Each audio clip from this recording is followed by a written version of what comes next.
இன்னைக்கு நம்ம கிறிஸ்துவன் அப்படின்ற ஒரு நாமத்தை குறித்து பார்க்கலாம். 1 பேதுரு 4வது அதிகாரம் 16வது வசனத்துல பேதுரு சொல்றான், ஒருவன் கிறிஸ்துவனாய் இருந்து பாடுபட்டால் அவன் வெட்கப்படாமல் அந்த நாமத்தின் நிமித்தமாக தேவனை மகிமைப்படுத்த கடவன் அப்படின்னு சொல்றான்.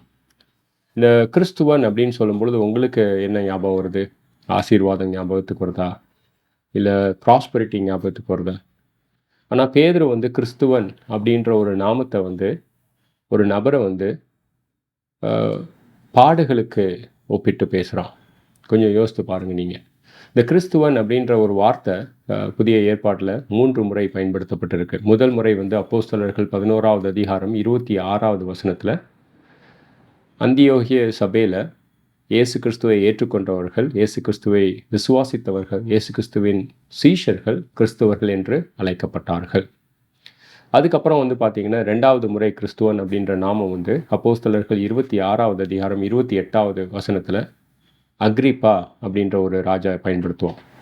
ஸோ பவுல் அவனுக்கு முன்பாக நிற்கும் பொழுது அக்ரிப்பா ராஜா சொல்லுவான், கொஞ்ச நேரம் கொடுத்தா பவுல் என்னையும் கிறிஸ்துவன் ஆக்கிடுவான் அப்படின்னு சொல்லுவான்.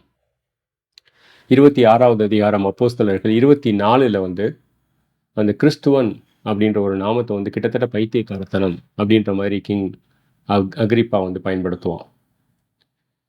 ஸோ நீங்கள் ஒரு கிறிஸ்துவனாக இருக்கிறதுனால ஒரு சில விஷயங்களை இழந்திருக்கீங்களா?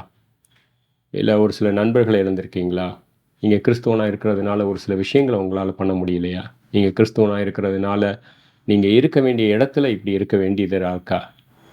ஸோ ஒருவன் கிறிஸ்துவனாக இருப்பதன் நிமித்தமாக அவன் பாடுகள் பட்டால் அந்த நாமத்தின் நிமித்தம் தேவனை மகிமைப்படுத்த கடவன். ஸோ கொஞ்சம் யோசித்து பாருங்கள். கிறிஸ்துவன் என்று அழைக்கப்படுவது கர்த்தரினால் அழைக்கப்படுவது, கர்த்தரை அறிந்து கொண்ட ஒரு ஜீவனுள்ள வாழ்க்கை, பாடுகள் உள்ள வாழ்க்கை, அது நிமித்தமாக வெட்கப்படாமல் அந்த இடத்துல கர்த்தரை மகிமைப்படுத்துறதுக்கு ஒரு வாய்ப்பாக பார்க்கலாம் அப்படின்னு பேதுரு சொல்கிறான். Thank you so much.